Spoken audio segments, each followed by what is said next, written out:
On startup, I never experienced the four-cylinder turning over. It's very quiet. It runs on electricity, but has a gasoline engine for some 600 miles of total range. This is not a new concept. I've advocated this tech for years and own two of them myself. For those nervous about going electric, it's perfect for discovering the advantages of EVs. The RAV is Toyota's best-selling vehicle in the US, with the take rate on the existing hybrid model skyrocketing to 25%. A quick primer, charge it up and Prime behaves like an electric vehicle. In my 2-day experience, it always defaulted to pure EV mode with the battery juiced, unless I selected otherwise. Once the pack is depleted, it seamlessly switches to a regular hybrid dynamic. No need for a huge expensive battery, most daily driving is covered using the pack, and if not, the gas engine is always there to save your bacon. And yes, fully fueled, Toyota claims Prime can cover some 600 miles, so if you run out of gas, that's on you. All right, let's get to what everybody wants to know. Does this go 42 miles on battery power alone? Yes, I got exactly 42 miles. Now keep in mind, it's 75 degrees out. That's pretty much ideal for the batteries. That's in stop-and-go city driving at lower speeds. A second test, heavy on highway mileage, saw 38 miles of pure EV travel. Run Prime without charging, which kind of defeats the purpose, and the average estimated fuel economy rating is 38 miles per gallon. Not too far off the 40 mpg figure of the hybrid RAV4. A personal note, my wife and I buy 1 to 2 tanks of gas a year for our plug-in hybrids. Yes, a year. Let's check out the mechanicals. The gas side is a 2.5-liter four-cylinder that by itself makes 177 horsepower and 165 pound-feet of torque. It's paired with 3 motor generators because, like the RAV4 hybrid, all-wheel drive is standard on the Prime and the back tires are driven by an electric motor. Total system power is 302 horsepower, 83 more than the hybrid model. The transmission is a continuously variable unit, and I'll thank Toyota right now for equipping it with a velvety smooth selector that I highly prefer to the joystick found in Prius. The top trim XSE model that I'm driving adds paddles for simulated manual shifts. They can also change the rate of regeneration drag. In some plug-in hybrids, the gasoline engine doesn't directly connect to the drive wheels. It simply runs a generator that provides electricity to power the car. Here, the four-cylinder definitely connects to the drive wheels. People buying this will probably want to use the gas engine as little as possible. I know it's a game that I play with my plug-in hybrid, but they might be worried that the gas will go bad. That's a legit concern, but the system is smart enough to know when that's about to happen and will force the four-cylinder on and burn up the fuel. The floor-mounted 18.1 kilowatt-hour lithium-ion pack is cooled by air conditioning refrigerant. On average, it reduces ground clearance by about a half inch. It's 8.3 inches with the XSE model. To save the battery for city motoring, where it's most efficient, a hold mode maintains the charge level. Charge mode uses the four-cylinder to juice up the pack, though typically that's not very efficient. You'll need easy access to an outlet to get the most out of Prime. Any voltage will do. Overnight on standard 120 current took just under 12 hours for me. 240 level 2 drops that to 4.5 hours, and optional package drops that to 2.5. Switching from EV mode to EV Auto means the gas engine kicks on with a more aggressive throttle foot, improving performance. Different drive settings change the color of the knob and the gauge cluster graphics as well. The Prime communicates very clearly. Now remember, in pure EV mode, the gasoline engine is not assisting when it comes to power, so it's not going to be as fast. That just makes sense. In this setting, the four-cylinder does not ignite even if the throttle is floored. Prime XSE weighs 4,300 pounds, 500 more than the hybrid RAV4, so 0 to 60 miles an hour takes around 10 seconds in EV mode. The rich torque makes it feel faster.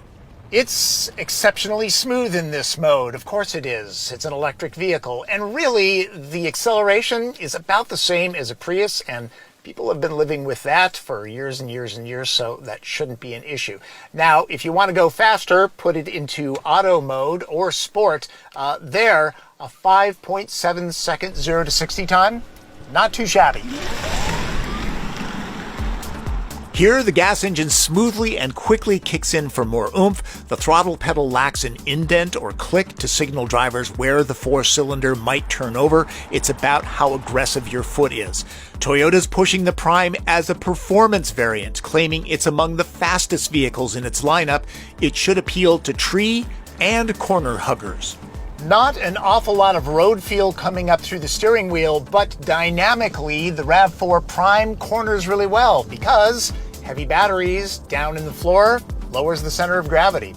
It does feel heavier than other RAV4s. The more luxurious BMW X3 xDrive 30e plug-in hybrid is noticeably more precise and fun in corners, but only delivers half the all-electric range. Prime drives like a regular vehicle. There's no excessive regeneration drag for one-pedal driving. Like any EV or hybrid, coasting and braking sends power back to the battery pack. The transition from regeneration to the actual physical disc brakes is really well done here, not lumpy at all. You know, Toyota has had years and years to figure this out. The simulated manual shifts are a bit vague and don't hold long before the transmission defaults back to an automatic mode. I gripe about continuously variable transmission dynamics. This one's okay. Of all the Toyota hybrid transmission dynamics I've experienced, this one is my favorite by far. It's unobtrusive. You really don't notice it all that much.